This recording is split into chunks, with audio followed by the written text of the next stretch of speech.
네, 우리 계속해서 우리 함께 보도록 하겠습니다.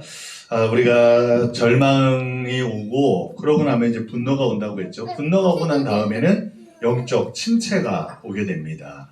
그래서 세 번째로 이렇게 오는 우리의 심리적인 상태, 또 욥도 마찬가지예요. 욥도 심리적인 상태가 영적인 침체로 이렇게 되는 거예요. 그래서 욥은 하나님이 계시지 않는 것 같은 불안, 또 공포 이런 걸 느끼게 되었고 이제는 아무것도 할 수 없다는 무력감과 체념에 사로잡히게 됩니다. 우리가 영적 침체가 오면요, 손끝도 움직이기 싫어져요. 그리고 이게 기도할 힘도 안 나요. 기도할 힘도. 그리고 그런 일들 속에 하나님이 되어져서 이루신 일들이 있는데 그거 다 잊어버리는 거예요. 엘리야가 그랬잖아요. 엘리야가 갈멜산에서 승리하고 나서 이세벨 여왕이 죽이겠다고 하니까 도망치잖아요. 광야로 도망치잖아요. 로뎀나무 아래 누워가지고 한다는 말이 뭐예요? 하나님, 차라리 죽여주세요. 죽여주세요. 나 데려가세요. 이게 영적 침체가 오면 그래요. 우리가 번아웃이라고 이야기도 하는데요. 마음에 때로는 절망이 오고 분노가 일고 또 이런 것들이 계속 우리 안에 이런 것들이 되면 나중에는 무력감과 체념에 사로잡히게 되는데 이게 영적인 침체로 끌고 가게 되는 거예요. 그래서 욥기 17장 15절 16절 말씀에서 욥이 나의 희망이 어디 있으며 나의 희망을 누가 보겠느냐라고 한 걸 보면 그가 얼마나 이런 영적 침체 속에 있었는지 알 수 있어요. 또 29장 2절 3절에서 욥은 나는 지난 세월과 하나님이 나를 보호하시던 때가 다시 오기를 원하노라. 그때에는 그의 등불이 내 머리에 빛이었고 내가 그의 빛을 힘입어 암흑에서도 걸어다녔느니라 라고 말했어요. 이건 다시 옛날로 돌아가서 행복하게 살아보았으면 하는 간절한 소망을 표현한 말이기도 해요. 근데 지금의 상태는 그런 날이 언제였지? 그런 날이 올까? 이런 영적 침체가 오면 그런 마음이 드는 거예요.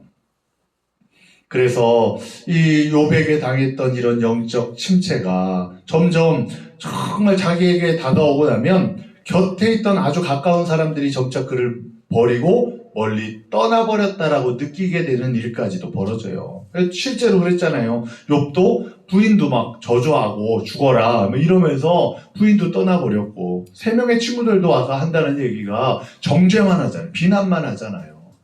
그러면서 너를 위한 거야. 말은 너를 위한 거라고 하죠. 근데 위로가 전혀 안 되는데 어떻게 그 사람을 위한 거예요? 자기들의 입장과 자기들의 정의를 이야기하고 있는 거죠. 그러니 욥기 19장 13절 19절에서 그 느낌이 잘 드러나거든요. 한번 우리가 합독합니다. 나의 형제들이 나를 멀리 떠나게 하시니 나를 아는 모든 사람이 내게 낯선 사람이 되었구나. 내 친척은 나를 버렸으며 가까운 친지들은 나를 잊었구나. 내 집에 머물러 사는 자와 내 요종들은 나를 낯선 사람으로 여기니 내가 그들 앞에서 타국 사람이 되었구나. 내가 내 종을 불러도 대답하지 아니하니 내 입으로 그에게 간청하여도 하겠구나. 내 아내도 내 숨결을 싫어하며 내 허리의 자식들도 나를 가련하게 여기는구나. 어린아이들까지도 나를 업신여기고 내가 일어나면 나를 조롱하는구나. 나의 가까운 친구들이 나를 미워하며 내가 사랑하는 사람들이 돌이켜 나의 원수가 되었구나. 아멘. 이게 얼마나 욥에게 이런 일들이 얼마나 그에게 이런 침체를 가져왔는지가 그대로 드러나는 거예요. 이런 느낌을 13장 24절에서는 주께서 어찌하여 얼굴을 가리시고 나를 주의 원수로 여기시나이까 라고 이렇게 표현하기도 했고요. 하나님 앞에 버림받았을 뿐만 아니라 사람들한테도 다 버림받았다라는 마음이 그 안에 들어가는 거예요. 이게 침체를 가져오게 되고요. 이런 침체가 더 이상 아무것도 하지 못하도록 만드는 원인이 되는 거예요. 그래서 이런 외인의식은 모든 걸 낯설게 만들고 새로운 어떤 것을 시도하고자 하는 안정성과 소망을 주지 못해요. 그러니까 영적 침체가 오면요. 우리는 여기에서 벗어날 수가 없어요. 그러니까 무엇인가를 할 수가 없는 상태가 되는 거예요. 엘리야도 마찬가지죠. 그런 영적 침체가 왔을 때 그때 어떻게 하셨죠? 하나님이 천사를 보내서 먹을 거를 주시는 거예요. 먹어라. 먹어야 돼요. 우리는. 뭘 먹어야 되느냐? 그냥 세상의 그런 육신적인 걸 먹으라는 게 아니에요. 영적인 걸 먹으라는 거예요. 주님이 떠다 주시는 걸 먹어야 되는 거예요. 그 이전에는 내가 떠먹으려고 막 붙들었던 여러 가지 것들이 있다면 영적 침체가 왔을 때는요, 손도 까딱하기 싫고 내가 할 수 없어요, 아무것도. 근데 주님이 그때 먹여주시는 것들이 있어요. 나에게 다가와서 손수 내 입에 먹어라, 먹고 힘을 내라. 엘리야에게 하셨던 것처럼 하나님이 그렇게 주시는 양식들이 있어요. 영의 양식들. 그거 먹어야 되는 거예요. 그거 먹으면서요, 다시 우리가 힘을 내야 되는 거예요. 근데 처음부터 그걸 먹을 수 있을까요? 안 그래요. 여러분, 영적 침체가 오면요, 뭐 막 와구와구 먹지 않아요. 못 먹어요. 처음엔 제가 한 숟가락 정도, 뭐 세상 음식도 그렇거든요. 한 숟가락 정도 먹어도 입맛도 없어요. 아, 먹기 싫다는 거예요. 근데 뭐라고 해요? 주변에 막 부모님들 보면 뭐라고 해요? 야, 그래도 한 술 더 떠. 한 술 더 떠. 한 모금 더 먹어봐. 근데 왜 그래요? 그렇게 한 술 더 뜨고 한 모금 더 먹는 게 나에게 나중에 보면 회복할 수 있는 모습을 만들기 때문이라는 거죠. 그래서 마찬가지로 우리가 여러분 영적 침체가 오면요, 주님 먹여주시는 영적 양식에 집중하시기를 바랍니다. 그리고 어떻게 해서든 한 숟갈 한 숟갈 떠먹으려고 해야 되는 거예요. 그리고 먹다 보면 어느샌가 내 몸이 회복되어져 있고 하나님 앞에 그 일들을 다시 일어나 회복하여 나아갈 수 있는 은혜를 주시는 거예요.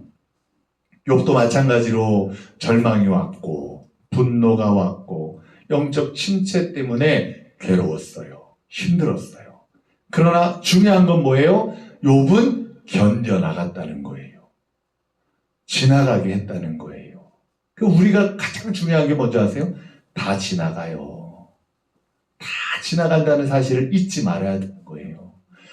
꽃과 같은 영화도 지나가고요. 죽을 것 같이 힘든 것도 지나가요.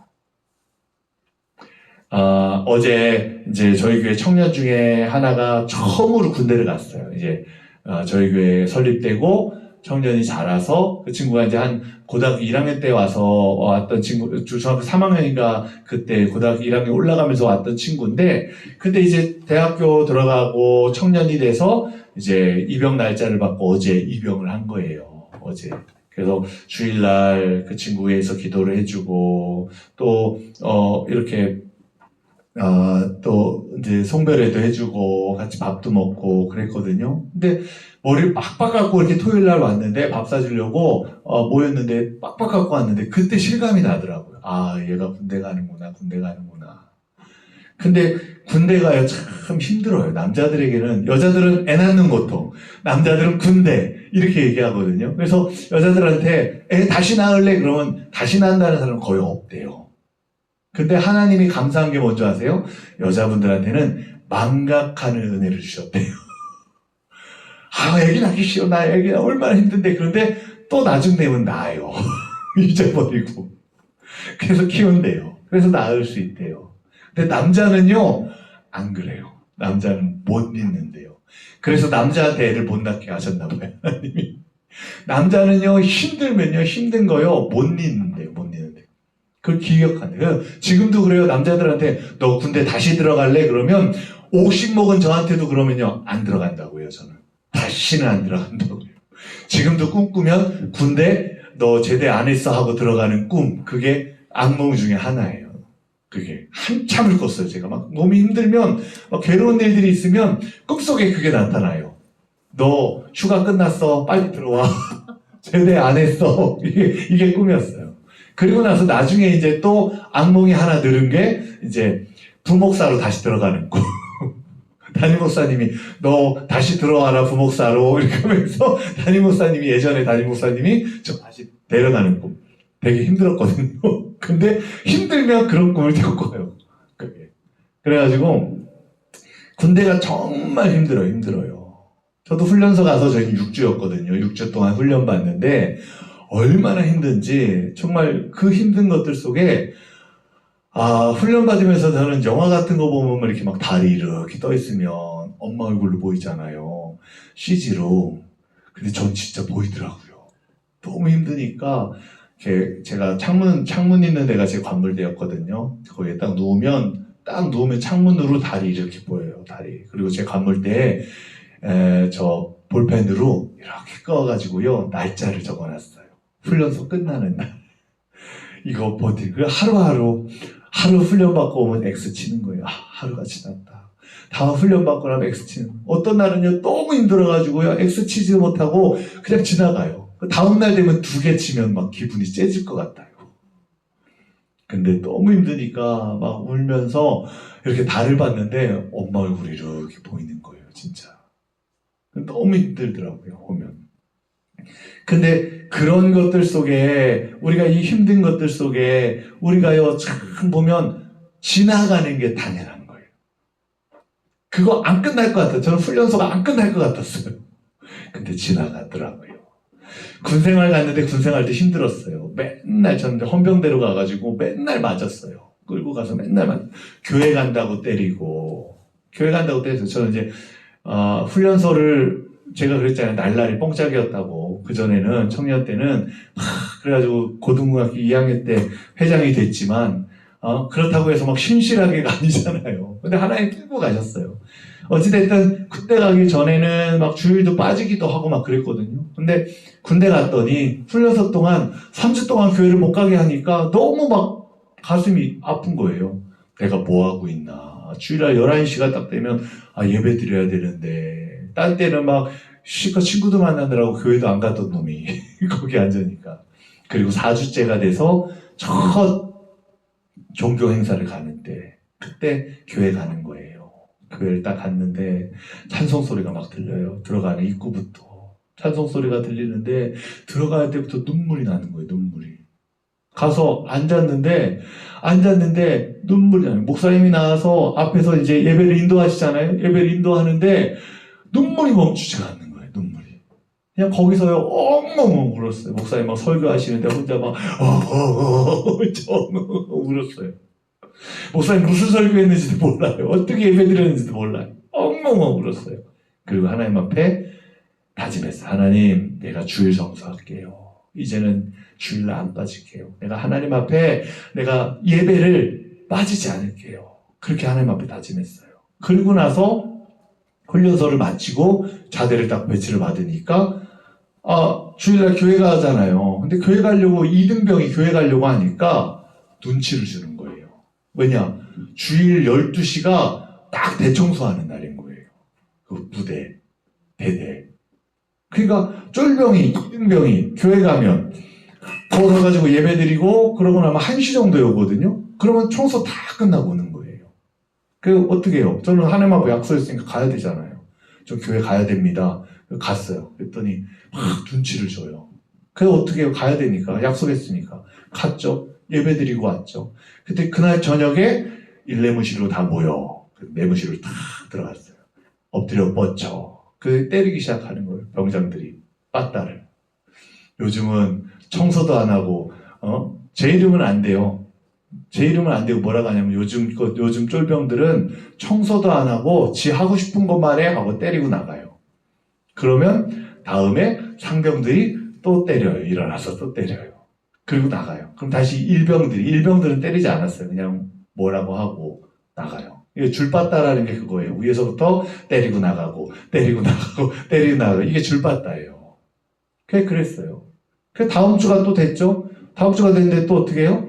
또 가야죠. 약속했으니까. 그래서 종교활동 가겠습니다. 그랬더니 또 막 사람들이 쳐다봐요. 갔죠? 갔더니 아니나 다를까 그날 저녁에 일레무반으로 다 모여. 또 때리는 거예요. 요즘은 때려도 가? 그러면서 때려요.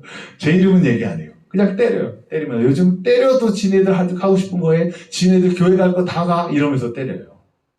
그럼 어떻게 해요? 맞았죠. 또 그 다음 주가 또 됐어요. 그 다음 주 또 교회 가겠습니다. 그랬어요. 그랬더니 일레무반 모여. 그러더니 그 다음에는 안 때리더라고요. 쟤 건들지 마라. 종교에 미친놈이다. 그러니까 쟤는 냅둬라. 그러더라고요. 그래서 그 군생활하면서 저는요, 주일 성수 계속 했어요. 그냥 미친놈이 돼버렸어요. 미친놈이. 쟤는 냅둬. 그냥 교회 가게 냅둬. 쟤는 미친놈이니까 냅둬. 그냥 그렇게 저는 그게 편하게 됐어요. 오히려. 그래서 쫄병들 들어오면 가서 얘기해요. 너 교회 다니니? 교회 다니면 내가 주일날 같이 가줄 테니까, 같이 갈 테니까 따라오면 되니까 나 따라서 가자. 그러는 거예요. 처음에 첫 주 갔다 오면 일레무반 모여. 때려요. 그럼 어때요? 그 친구가 저한테 그래요. 제 일병 정도 했을 때, 일병님, 저는 나중에 하겠습니다. 나중에 그냥 고참되면 갈게요. 근데 그 친구 고참돼도 안 가요. 한번 그걸 놔버리면요, 우리 신앙생활도 똑같거든요. 아니, 나중에 환경 좋아지면 신앙생활 할게요. 안 해요. 안 돼요. 돌아오기까지가 쉽지가 않아요. 그래서요, 지나가야 돼요. 힘들어도 그 일들을 지나가야 되고요, 버텨야 돼요. 버텨야 돼요. 그럴 때가 있어요. 기간이. 근데 욥도 보면요, 버텼어요. 침체가 왔죠. 절망이 왔죠. 분노가 왔죠. 막 영적 침체가 왔죠. 근데 버텼어요. 그게 중요한 거예요. 욥기가 주는 지혜는요, 우리에게 그거예요. 그보다 더한 일들이 있을지라도 버티라는 거예요. 그 일 속에서요, 다 지나가게 하신다는 거예요. 그리고 욥기는요, 고통으로 끝나는 말씀이 아니잖아요. 나중에는 다 하나님이 보상을 해주고 축복을 주세요. 그래서 욥기가 주는 이 일들이요, 버텨내는 거예요. 그럼 욥이 어떻게 역경을 이겨냈을까? 이걸 알아야 돼. 어떻게 버텨야 되냐? 우리가 이 일들 속에 버틸 수 있는 지혜를 어디서 발견해야 되냐? 이게 중요한 거예요. 첫 번째, 욥은요, 하나님께 예배드렸어요. 예배. 욥기 1장 20절 보세요. 합독합니다. 욥이 일어나 겉옷을 찢고 머리털을 밀고 땅에 엎드려 예배하며. 아멘. 여러분, 1장 20절은요, 무슨 일이 있는 줄 아세요? 1장 20절 전에 나오는 이야기가 뭐냐면, 종들이 막 와요. 종들이 와서 뭐라고 하냐면, 당신 재산이 막 도둑놈들이 와서 다 뺏겼습니다. 당신 물건을 싣고 있던 배가 다 침몰됐습니다. 막 이야기하는 거예요. 갑자기 들에 있는 양들이나 갑자기 불벼락이 내려서 다 타여서 없어졌습니다. 그리고 나서 마지막에 누가 오냐? 당신의 자녀들이 집이 무너지는 바람에 다 죽었습니다. 그렇게 와가지고 이야기하는 이야기가 1장 20절 전에 나와요. 근데 그 이야기를 듣고 욥이 어떻게 했느냐? 바로 1장 20절이에요. 욥이 일어나 겉옷을 찢고 머리털을 밀고, 이게 얼마나 극심한 고통이었는지를 이야기해요. 겉옷을 찢을 정도의 고통이에요. 여러분 생각해 보세요. 자식이 죽었어요. 생각해 보세요. 자기가 가지고 있는 모든 재산이 없어졌어요. 그런데요, 옷을 찢는 고통이에요. 거기다가 보세요. 머리털을 밀고 얼마나 괴로우면요, 자기 머리를 다 밀어버리는 거예요. 그런데 어떻게 했어요? 땅에 엎드려 뭐 했다고요? 예배했다는 거예요. 하나님 앞에 예배드렸다는 거예요. 너무 고통스러운데, 너무 힘든데 예배드렸대요. 이게 욥이 지나가고 버틸 수 있는 은혜예요. 우리도 마찬가지예요, 여러분. 힘들어서 더 예배드려야 돼요. 하나님 앞에 고통스러워서 더 하나님 앞에 예배드려야 돼요. 왜냐하면 그 예배가요, 우리의 마음을 주님이 치유하시고 만지시고 인도하시는 은혜가 되기 때문이에요. 그래서 여기 말씀에 엎드려 예배하며라는 말을 개역 한글판 성경에서는요, 경배라고 번역했어요. 경배는 예배 행위의 가장 중요한 부분이에요. 여러분, 경배가 뭔지 아세요? 하나님 높이는 거예요. 경배가 뭔지 아세요? 하나님 영광 돌리는 거예요. 여러분, 내 자식이 죽었어요. 내 재산이 다 없어졌어요. 내가 고난 가운데 있고 가장 어려운 힘든 가운데 있는데 하나님이 영광 돌린대요. 이게 어떻게 그럴 수가 있어요? 근데 그런 사람을 찾을 수 있는 게 뭐예요? 손양원 목사님 그랬잖아요.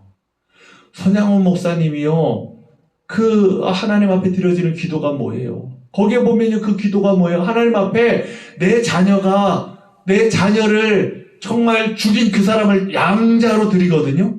근데 뭐라고 하냐면, 내 아들 지옥 가지 않고, 이 세상에서 범죄하다가 지옥 가지 않고 하나님 천국 데려가시니 감사합니다. 그리고 데려가신 아들, 또 주신 아들이 있어 감사합니다. 그러면서 감사하는 거예요. 여러분, 자녀를 땅에 묻으면서 했던 감사였어요. 9가지 감사였어요. 손양원 목사님. 자녀를 장례 치르면서 하는 감사였어요. 어떻게 감사할 수 있어요? 자녀를 장례 치르는데 그것도 그 자녀를 죽인 사람을 양자로 자기 자식으로 받아들이면서 거기서 어떻게 감사해요? 근데 그게 경배예요. 하나님 영광 돌리는 거예요. 욥이 했던 거예요. 가장 고난의 순간에 하나님을 찾았어요. 가장 고난의 순간에 하나님 앞에 예배드렸어요. 바로 그 예배가요, 그를 붙들 수 있는, 그가 이겨낼 수 있는 힘을 주셨다는 사실이에요. 그래서 성경은 신령과 진정으로 예배 또는 경배하는 사람이 하나님 만난다고 말씀했어요. 요한복음 말씀 합독합니다.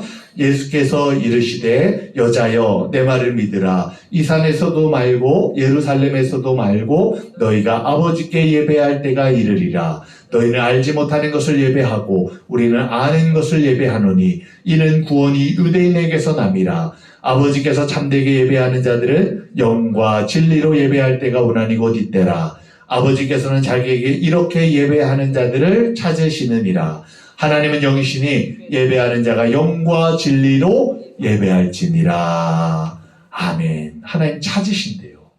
지금도 그렇게 예배할 자를 찾으신대요. 찾으신다는 건 지금도 그렇게 예배하는 자들이 적다는 거예요. 그게 너무 마음에 안타까워요. 하나님이 찾으신다고 말씀하는 건 그만큼 희귀하다는 거예요. 많은 사람이 예배드리죠. 주일이면 한국에 있는 교회들 많은 사람들이 그 교회 예배당에 나와 예배를 드리죠. 근데 그 중에 진짜 신령과 진정으로 하나님 앞에 예배드리고 있는 사람이 몇 명이나 될까? 우리가 판단할 수는 없겠죠. 근데 하나님이 아실 거예요. 아시기 때문에 지금도 예배할 자를 찾고 있단다 라고 말씀하실 거예요. 욥은요 그렇게 예배드렸어요. 그렇게 경배했어요. 그 경배가 바로 주님 앞에 그 예배가 하나님의 성품을 따라가는 그분을 닮게 하는 복된 기회를 주는 거예요. 고통스럽죠. 괴롭죠. 어렵죠. 근데 주님 앞에 오세요. 아까도 말씀드렸죠. 주님 앞에 와서 울으라고. 주님 앞에 와서 다 쏟아놓으라고. 그래서 경배는요, 하나님 앞에서 자신을 낮추는 거예요. 그래서 이 욥이 뭐라고 해요? 내가 알몸으로 태어나서 알몸으로 돌아간다고. 주신 거 다 하나님 거라는 거예요. 자식도, 그 다음에 가지고 있는 물질도, 건강까지도 하나님 거라는 거예요. 하나님 거. 그걸 인정하는 사람이요, 하나님 앞에 경배 드릴 수 있는 거예요. 그리고 경배는 하나님께 대한 신뢰와 순종의 표현이에요. 하나님 앞에서 우리가 엎드릴 수밖에 없다는 건 우리가 하나님을 의지하지 않고 그 뜻에 따르지 않고서는 온전하게 행할 수 없는 일이기 때문이에요. 그래서 엎드린다는 건 뭐예요? 인정한다는 거예요. 하나님을 인정한다는 거. 엎드린다는 건요, 하나님 앞에 내가 다 맡기겠다는 표현이에요. 그렇기 때문에 욥도 땅에 엎드려 하나님 앞에 예배드렸던 거예요. 욥기 1장 20절 다시 한번 합독합니다. 욥이 일어나 겉옷을 찢고 머리털을 밀고 땅에 엎드려 예배하며. 아멘. 당시의 풍습은요, 기도하는 것도 그렇고 예배하는 것도 그렇고 서서 예배드렸어요. 서서 하나님 앞에 두 손을 높이 들고 기도하고요. 그렇게 예배를 드렸어요. 그런데 여기에 보면 엎드려 하나님 앞에 예배드렸어요. 자기의 모든 것들을 하나님 앞에 엎드려서 나아갔던. 그래서 엎드려 예배했던 이 말씀을 보면 세리의 기도가 생각이 나죠. 세리의 기도. 엎드려 성전 곁에 가까이 가지도 못하고 차마 눈을 들어 쳐다볼 수도 없어서 그렇게 기도했던, 나는 죄인입니다. 나를 불쌍히 여겨주소서. 그렇게 기도했던 세리의 기도가 생각이 나요. 그건 욥이여 하나님 앞에 이런 고난 가운데 하나님 앞에 나를 불쌍히 여겨주셔서 경배하며 맡기고 있는 마음이라는 거예요. 그래서 여러분, 우리도 마찬가지예요. 하나님 앞에 엎드려 예배함을 통해 세상을 또는 역경을 이기는 힘을요, 하나님 앞에 받으시기를 축원합니다. 그래서 예배는 바로 우리 믿음의 가장 핵심적인 표현이고 우리가 견뎌나가고 지나가게 할 수 있는 은혜의 첫 번째예요. 예배를 놓으면 안 돼요. 예배를 꼭 붙들고야 하나님 앞에 어떻게든 지켜가려고 해야 돼요. 그러면 하나님 도와주세요. 함께 해주세요. 두 번째는요, 욥은요 찬송했어요. 찬송. 욥기 1장 21절 합독합니다. 이르되 내가 모태에서 알몸으로 나왔사온즉 또한 알몸이 그리로 돌아가올지라. 주신 이도 여호와시오 거두신 이도 여호와시오니 여호와의 이름이 찬송을 받으실지니이다 하고. 아멘. 다 잃어버렸는데 하는 말이 뭐예요? 하나님, 내가 나올 때부터 내 거였던 게 하나도 없어요. 다 주님 거잖아요. 여러분, 우리가 청지기의 삶을 살아야 돼요. 내 거가 하나도 없어요. 근데 우리는 항상 내 거에 집중해요. 내 거에. 주신 건데 주신 거에 집중하는 게 아니라 내 거에 집중해요. 그래서 제가 그러거든요. 딸아이한테 예전에 아이스크림을 사줬어요. 아이스크림을 이렇게 사줬는데 보니까 딸아이 아이스크림 맛있어 보여요. 그래서 그랬어요. 아빠 한 입만 그랬어요. 그랬더니 이씨 내 건데 이러는 거예요. 화가 나더라고요. 누가 사준 건데. 근데 지 거래요. 지 손에 들려있다고 내 거래요. 하나님 우리한테도 그럴 때 우리가 화내는 거예요. 내 건데 하나님 달라고 하죠. 아유 왜 이러면서 하나님 거예요. 다 하나님 거 맡겨주신 것 뿐이에요. 근데 우리는 내 거에 집중하니까 자꾸만 우리가 어떻게 해요? 자꾸만 엉뚱하게 그러는 거예요. 욕심을 부리는 거예요. 욥은요 다 하나님 거라고 고백하면서 뭐라고 해요? 여호와의 이름이 찬송을 받을지어다. 여러분 고통스러워요. 자녀가 죽었어요. 가진 재산이 다 없어졌어요. 근데 찬송할 수 있어요? 찬송이 안 나와요. 입에서요 아무 말도 안 나올 거예요. 근데 욥은요 찬송했어요. 하나님을 찬송했어요. 찬송. 하나님 앞에 그 영광의 노래로 올려드렸어요. 감사, 찬송, 송축 이게 다 모두 찬양에 속하는 모습이에요. 믿는 사람의 의무 중 하나가요 하나님을 자랑하고 그분을 높여드리는 건데 그 높여드리는 표현 중에 하나가 찬양, 찬송이에요. 그래서 구약의 히브리어 단어들 중 핵심적인 단어가 할랄이라는 말인데 할랄은 자랑하다 또는 칭찬하다 이런 뜻인데 바로 찬양이 하나님이 훌륭한 점을 고백하고 하나님 높이는 거예요. 그래서 찬송 받으실 분이라고 하잖아요. 찬송은요 하나님 앞에 올려드리는 거예요. 근데 세상은요 사람을 향해 찬송해요. 사람을 향해 찬양해요. 그래서 그거 잘하는 데가 저기잖아요. 북쪽. 그쵸? 우리 아바이 되시고 우리의 영도자 되시는 막 사람에게 찬양을 다 갖다 붙여요. 어디죠? 거기 그 강이지 뭐죠 거기가? 무슨 강이죠? 북한에? 거기 그 두만강인가요? 두만강 모래로 쌀을 만드시고 그래서 김일성이요. 김일성 집안이 원래 기독교 집안이었어요. 그러니까 김일성 성경을 잘 알고 있다고 봐요. 그가 말하고 있는 찬양의 대부분이 아마 성경에서 나왔던 것 같아요. 예수님 막 이렇게 행하셨던 기적들 같은 거, 무슨 모래로 막 쌀을 만들고 무슨 그런 얘기들. 그러니까 사람에게 찬양하면 안 돼요. 찬송은요 하나님 앞에 돌리는 거예요. 찬양은요 하나님을 높이는 거예요.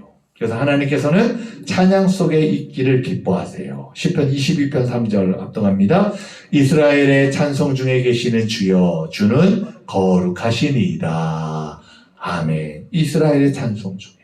그래서 우리를 만드신 목적 중에 하나가 당신을 찬양하기 위해 찬송받기 위해 만드셨다고 말씀했거든요. 그래서 우리가 하나님 앞에 찬양하는 그 모습을 기뻐하세요. 찬양의 향기가 진동하는 곳에 하나님께서는요 자신의 임재를 확연하게 드러내세요. 그리고 우리가 찬양을 통해 그분이 함께 하신다는 걸 분명히 경험하게 되는 거예요. 그래서 찬양이 있는 곳에는요 놀라운 하나님의 권능이 드러나게 돼요.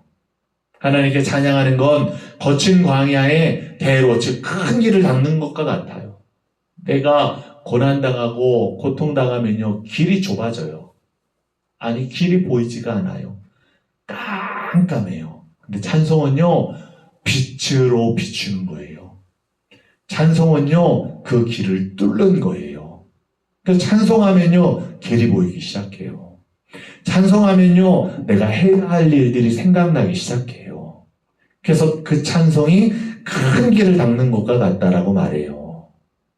그래서 찬양의 대로 이런 것들이 놀랍게 하나님 함께 하시는 거예요.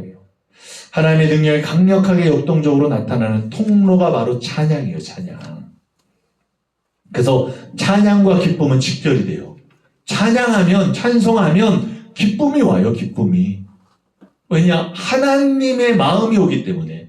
누구를 찬송하는 거라고 했죠? 하나님을 찬송하는 거니까 하나님 앞에 올려지는 거가 되기 때문에 통로라고 했잖아요. 통로는요, 오고 가는 거예요. 한쪽에서만 올라가는 게 통로가 아니에요. 오고 가는 거예요. 근데 찬양은 그 통로를 뚫는 거기 때문에 그 하나님 앞에 기쁨이 오는 거예요. 그래서 찬송을 올려드릴 때 기쁨이 솟구쳐요. 이 관계를 시편 63편 5절에는 뭐라고 했죠? 골수와 기름진 것을 먹음과 같이 나의 영혼이 만족할 것이라. 나의 입이 기쁜 입술로 주를 찬송하되. 우리 영혼이 만족할 거래요. 영혼이. 하나님 앞에 대로가 열리면요, 주님 주시는 것들이 채워지는 거죠. 그래서 기쁨의 입술이 되는 거예요. 그래서 하나님의 인격과 그 하시는 일은 우리 안에 찬양과 함께 기쁨을 일으킨다는 걸 나타내는 거예요. 기쁨은 저절로 생겨나는 것이 아니라 그걸 믿음으로 누릴 때 나타나는 거예요. 우리는 보통 느끼는 대로 행동하는 걸 당연하게 여기는데 주관적인 판단이나 느낌에 따라 좋으면 하고 싫으면 하지 않고 이게 우리의 모습이거든요. 근데 성경은 이와 정반대의 행동 원리를 제시해요. 느낌의 행동을 만드는 게 아니라 하나님 앞에 우리가 어떻게 살아가느냐, 어떻게 행동하느냐가 우리에게 주는 느낌을 주는 거예요. 무슨 말이냐면 우리의 행위가 우리의 모습을 가져오지는 않지만 그 하나님 기뻐하시는 행위 안에 있으면 하나님이 그것을 통해 우리에게 그걸 느끼게 하시는 은혜를 주시는 거예요. 그 보세요. 실제로요, 제가 신방 가면서 많이 느꼈던 게 뭔지 아세요? 전도돼가지고 왔는데 이분이 그런 얘기를 하는 거예요. 문제가 있어서 왔대요. 친구들이 막 집에 막 빨간 딱지가 붙어 있고 난리가 났어요. 근데 친구들 중에 한 명이 교회 나가봐. 교회 나가보면 기도하면 하나님 도와주실 거야. 너 마음 힘드니까 교회 한번 나가서 예배 드려봐. 그러면 하나님 마음도 다 이렇게 주실 거야 한 거예요. 친구 따라서 교회 나오기 시작한 거예요. 나와가지고 예배를 드리면서 새신자 신방을 받았어요. 그래서 그 집에 가서 이렇게 예배를 드리는데 근데 참 평안한 거예요, 이분이. 막 빨간 딱지가 여기저기 다 붙어 있어요. 가보면 평안해요. 그래서 물어봤어요. 성도님, 해결이 됐나요? 그랬더니 아니요, 목사님, 해결이 안 됐어요. 그래서 근데 왜 이렇게 평안하세요? 그랬더니 모르겠어요. 얼마 전까지는 죽을 것 같았거든요. 근데 마음이 평안해요. 왜 그래요? 달라진 건 아무것도 없어요. 빨간 딱지도 그대로고 차압이 들어오고 문제가 해결되지 않고 어려움은 그대로 있어요. 근데 하나님 앞에 내가 나가 예배드리고 하나님을 만나는 그것이 달라지게 만드는 거예요. 자기 마음에 하나님 평안을 주시고 그 일들 속에서 기도할 수 있는 마음을 주시고 그 분을 보니까 그래요. 친구들도 물어본대요. 야, 너 해결됐구나. 너 네 얼굴 보니까 이제 잘 됐구나. 그런대요. 아니야, 해결 안 됐어. 근데 너 어떻게 이렇게 평안해? 그런데 몰라 나도. 그분이 그런 친구들한테 몰라 나도. 자기도 왜 그런지 모르는 거예요. 근데 왜요? 주님 앞에 나가는 그것이, 주님을 만나는 만남이 그 마음 안에 평안을 주시는 거예요. 두려움을 내쫓는 거예요. 그래서 우리가 주님 앞에 찬양하는 거예요. 찬송하는 거예요. 주님 앞에 나가는 우리의 행동의 모습이 오히려 하나님의 마음을 느끼게 하는 거예요. 이거는요, 세상 기쁨은요, 내가 뭘 해서 하는 기쁨이에요. 그렇죠? 세상 기쁨은요, 맛있는 걸 먹으니까 기뻐요. 세상 기쁨은요, 갖고 싶은 걸 가져서 기뻐요. 근데 이런 기쁨은요, 어떤 줄 아세요? 맛있는 거 먹고 나면요, 그 기쁨은 싹 사라져요. 갖고 싶은 거 싹 갖고 나면요, 그거 딱 며칠 가요. 저희 아버지가 차를 처음 사셔가지고, 막 애지중지 닦기 시작하시더라고요.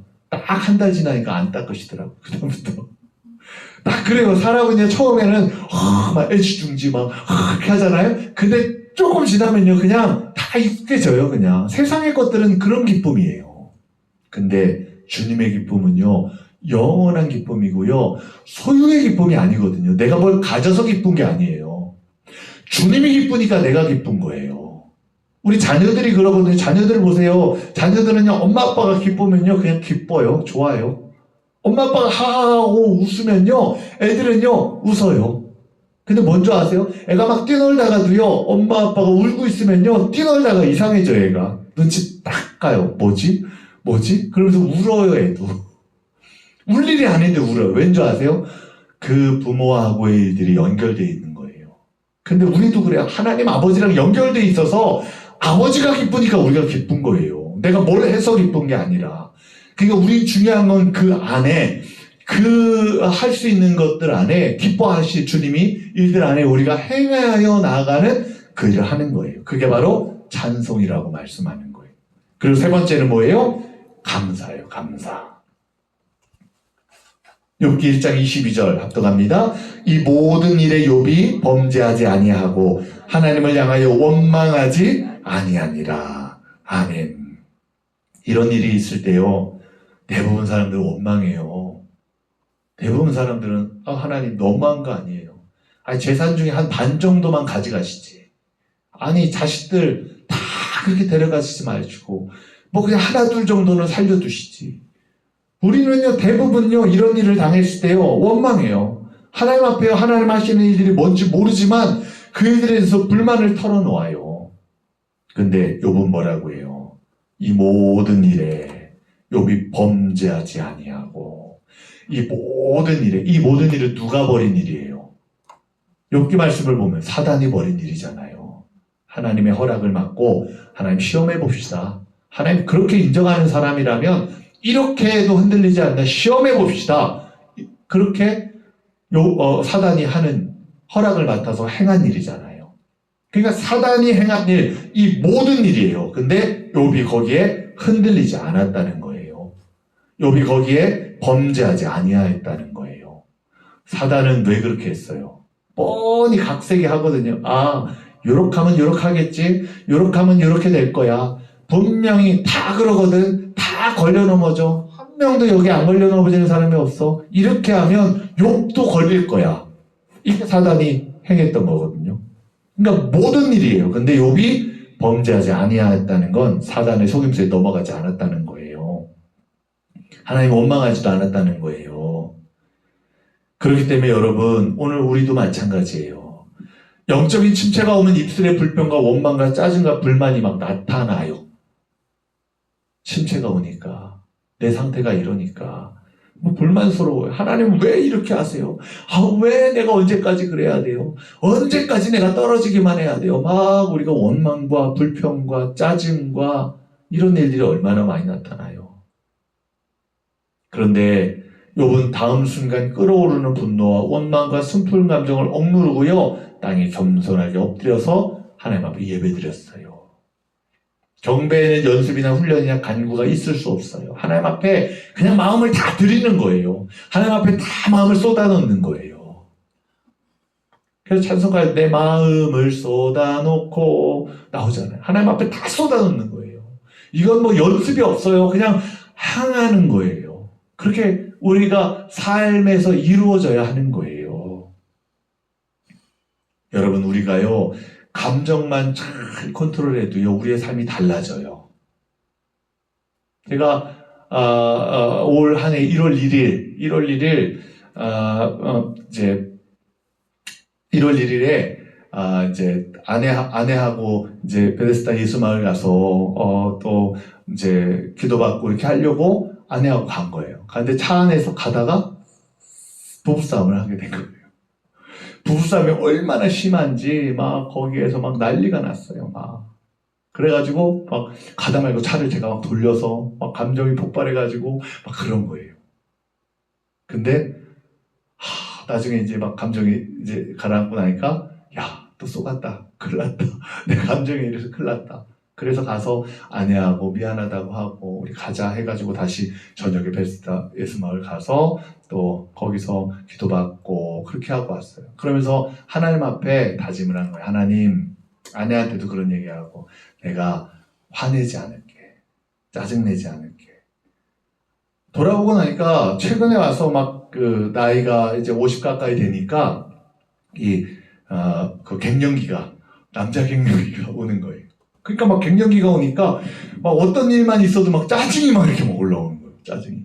짜증이 올라오고 막 말이 툴툴툴 대고 막 분노가 나고 어떨 때는 막 화가 막 와요. 얼굴 빨개질 정도로 화가 나는 거예요.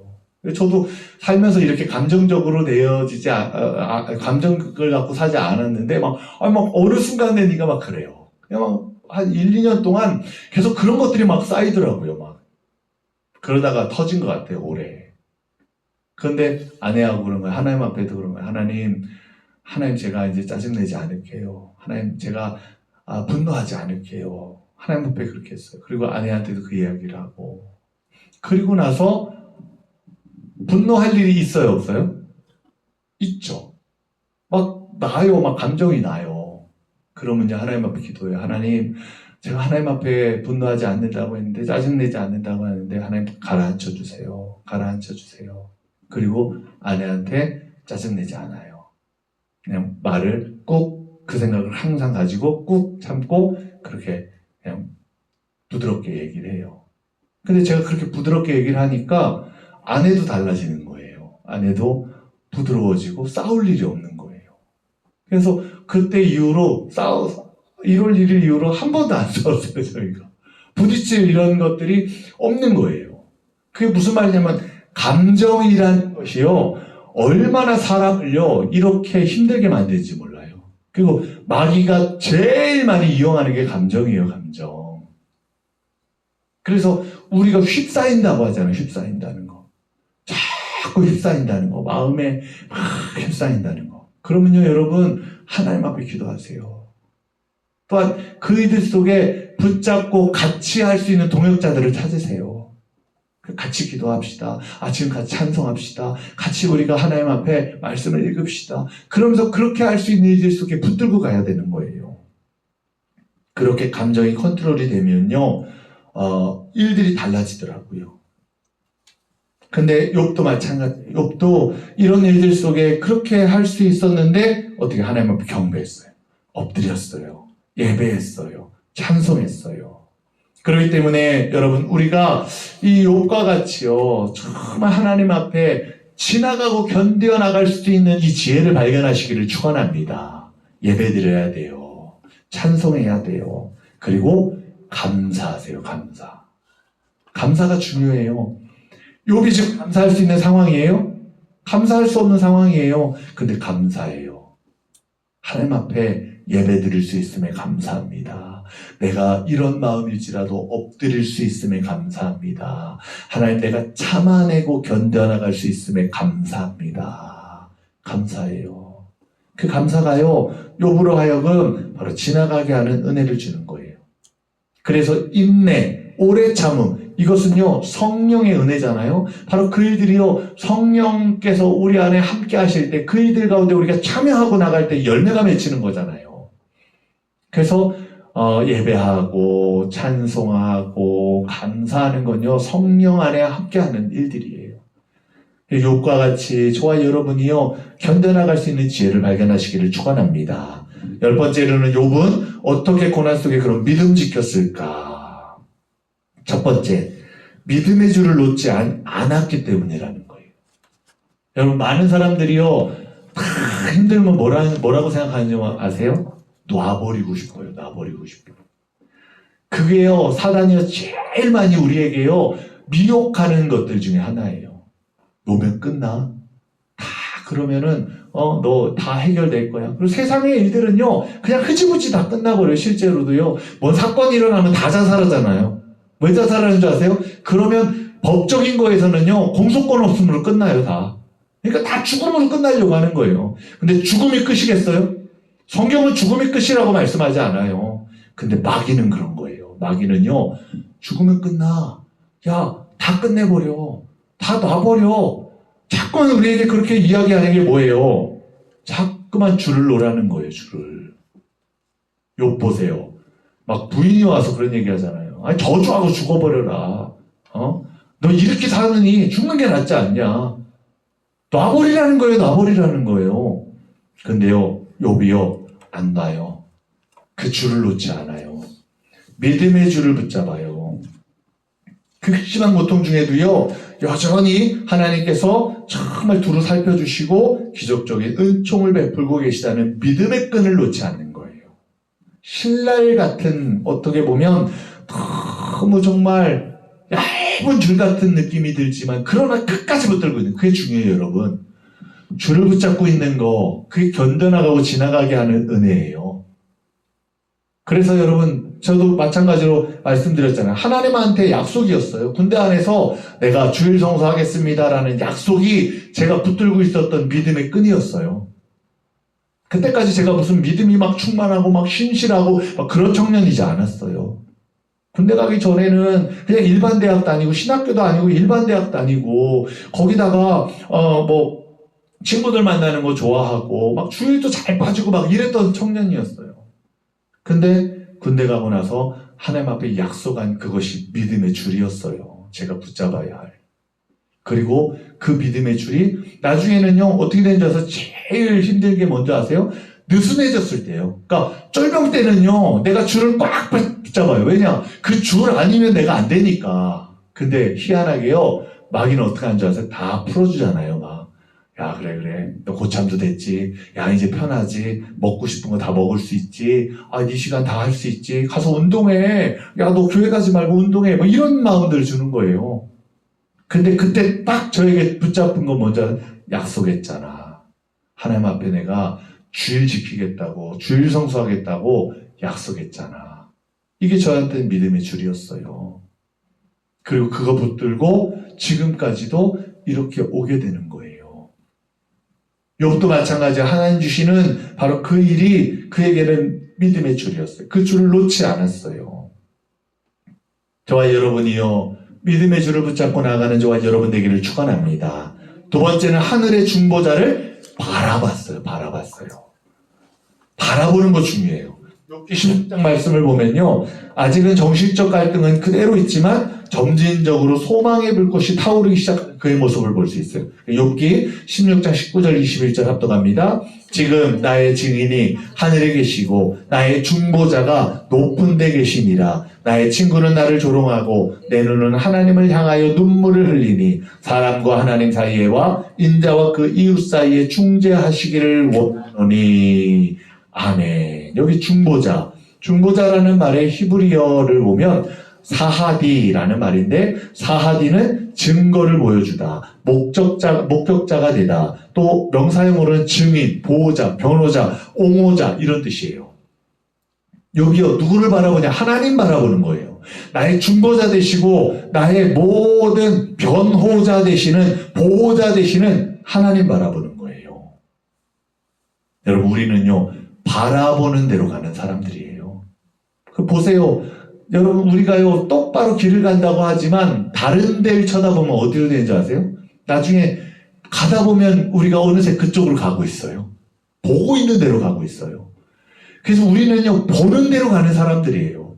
성경은 뭐라고 하냐? 예수를 바라봐라. 예수를 깊이 생각해라. 계속 주님을 바라보라고 말씀하는 이유가 뭐냐? 우리가 그렇게 가야 하기 때문이라는 거예요. 욥도 마찬가지예요.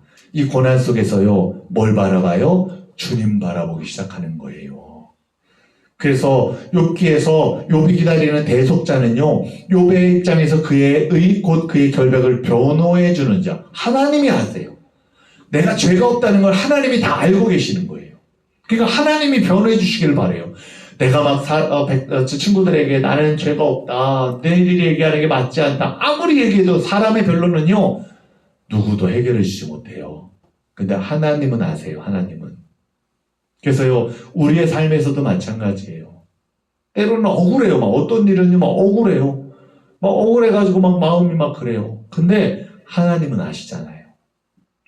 예전에 저쪽 그 강원도 쪽에서 목회하시는 목사님이 그런 걸 얘기하시더라고요. 교회가 이제 많이 거기에 사회 활동에 대한 것들을 이제 하시는 그런 목회를 하시는 거예요. 근데 거기 강원도에 가보니까 거기 백담사에서 뭐 명절이나 이럴 때가 되면 쌀을 준대요. 거기 이제 사람들한테 쌀을 이렇게 해가지고 준대요. 그래가지고 그걸 보는데 그래 교회도 해야 되지 않겠냐 해서 이제 그렇게 돼가지고 다른 때 교회가 했대요. 교회가 그렇게. 근데 다른 데서는 백담사에서 막 탁 붙여가지고 주잖아요. 근데 교회는 안 붙이고 그냥 줬대요. 집집마다. 그랬더니 무슨 소문이 퍼지냐? 야, 백담사에서 또 쌀을 줬어? 그러더래요. 답답하죠. 억울하죠. 목사님이 이 교회가 준 건데. 근데 뭐라고 또 할 수도 없고, 또 물어보지도 않는데 교회가 준 거예요. 그 교회가 준 거예요. 이러고 다닐 수도 없고, 그냥 묵묵히 했대요. 때만 되면 사람들한테 다 나눠줬대요. 근데 알아주기 시작하는 때가 오는 거예요. 어떤 사람들이 야, 이거 절에서 준 게 아니었대. 교회에서 쭉 줬던 거래. 사람들이 그러는 거예요. 그러니까요, 희한하게 나중에는요, 절에서 줘도 교회에서 줬대. 그렇게 소문이 나더라는 거예요. 근데 그 목사님 뭐라고 하냐면, 그냥 말없이 꾸준히 하면 언젠가는 다 알아준다는 거예요. 근데 그 목사님이 그 일을 할 수 있었던 이유는 하나님은 아시니까. 하나님은 이게 교회에서 저 사람들을 통해 줬다는 거 하나님은 아시니까. 그게 견뎌나갈 수 있었다는 거예요. 때로는 막 억울해요. 진짜 억울하잖아요. 내가 막 다 해놨는데 누가 와가지고 남들이 막 야 이거 잘했다 하는데 그럼 얘가 했어 해야 되잖아요. 근데 가만히 있어요. 지가 다 칭찬들을 그냥 씩 웃으면 이러면서 그럼 다른 사람들은 다 이 사람이 한 줄 알잖아요. 막 한 사람은 속에서 막 불이 나는 거예요. 불이. 이 얘가 내가 아니야 이렇게라도 얘기해줘야 되는데 그냥 쓱 아무 말 안 해요. 그럼 속상하잖아요. 뭐라고 하려고 해도 자기가 했다고 얘기는 또 안 하잖아요. 또. 근데 하나님이 아시는 거예요. 교회 안에서도 마찬가지예요. 억울한 일들이 있어요. 근데 때로는 그렇게 해도 하나님 앞에 하나님은 아시지. 우리가 이렇게 한 것들 또 행한 것들 하나님은 아시니까 이런 마음을 가지면요 분명히 하나님은 그 속에서 열매를 주세요. 그리고 나중에는 그 일들이 하나님 앞에 합력하여 선을 이루게 말씀하시더라고요. 그러니까 우리는요 지금에 집중하지 말고 내가 행한 일에 집중하지 말고 하나님 기뻐하실 일에 집중하면 돼요. 그 일을 행하면 나중에 보면요 필히 그 일들 속에서 하나님 열매를 맺게 하세요. 욥도 마찬가지고 그래서 바라보는 거예요. 바라보는 거. 그게 중요한 게 주님을 바라보는 삶이에요. 그래야 주님이 기뻐할 일이 뭔지가 알죠. 바라봐야 주님이 지금 기뻐하는 일 속에 우리가 해야 하는지 깨닫게 되죠. 욥이 그렇게 견뎌나갔어요. 세 번째는 소망 가운데 오래 참았다는 거예요. 여기서 말하는 소망은요, 일반인들의 사사로운 꿈이나 장래 계획이 아니에요. 그 고통을 통한 은혜, 즉 하나님의 영광스러운 구원을 확실하게 믿는 데서 오는 소망. 이 일들이 하나님 앞에 영광이 될 거다. 내가 가는 길을 주님이 아시나니 나를 정금같이, 나를 순금같이 주님 만드시리라. 이게 소망이에요, 소망. 그리고 하나님의 계획과 뜻이에요. 그렇기 때문에 욥이 가졌던 그 소망은요, 단순히 그냥 여기에서 내가 뭘 갖고 싶고 이렇게 되고 이게 아니었어요. 그래서 야고보 사도는요, 5장 11절에서 이렇게 말씀했죠. 합독합니다. 보라, 인내하는 자를 우리가 복되다 하나니 너희가 욥의 인내를 들었고 주께서 주신 결말을 보았거니와 주는 가장 자비하시고 긍휼히 여기시는 이시니라. 아멘. 인내가 뭐예요? 욥을 보라는 거예요. 욥의 결과를 보았고 욥의 결과를 보았잖아요. 나중에는 다 회복하게 하셨어요. 또 가정을 만들어 주셔서 또 감사한 가정을 만들어 주셔서 자녀들도 또 낳고 행복하게 살아갈 수 있도록 하나님이 회복하게 하셨어요. 그래서 여러분 그것을 보면서 인내하세요. 소망 가운데 견뎌내세요. 지나가요. 다 지나가요. 우리는 버텨야 돼요. 버텨야 돼요. 버티면요 주님 나라 가는 그때까지 우리가 이 땅 위에 육신을 입고 사는 때 버텨내면 분명히 하나님 결실을 주세요. 그러니까 저와 여러분이 욥을 통해 이 어려움의 일들 속에 견뎌나가고 버텨나갈 수 있는 지혜를 발견하는 저와 여러분 되시기를 주의 이름으로 축원합니다. 우리 기도하고 마치겠습니다. 하나님 아버지 감사합니다. 주님의 은혜가 우리 안에 있고 또 우리가 나아가는 여러 가지 어려운 역경 속에서도 주님이 견뎌나가게 하시는 은혜를 주심을 고백합니다. 욥과 같이 예배하게 도와주시옵소서. 욥과 같이 찬송하고 감사하며 주님 앞에 끊임없이 나아갈 수 있는 은혜가 되게 도와주시옵소서. 우리의 삶에 감사할 거리를 감사하는 것이 아니라 하나님 당신을 바라보며 주님 앞에 우리가 이렇게 엎드릴 수 있는 것에 감사하는 저희가 되게 도와주시옵소서. 그리고 견뎌나가서 욥처럼 하나님 앞에 회복의 은혜로 감사하며 영광 돌릴 수 있는 삶이 되게 지켜주시옵소서. 돌아가는 발걸음도 함께 하실 줄 믿사오며 우리 주 예수 그리스도 이름으로 기도드렸사옵나이다. 아멘. 감사합니다. 안녕히 돌아가시기 바랍니다. 대안이 잠들어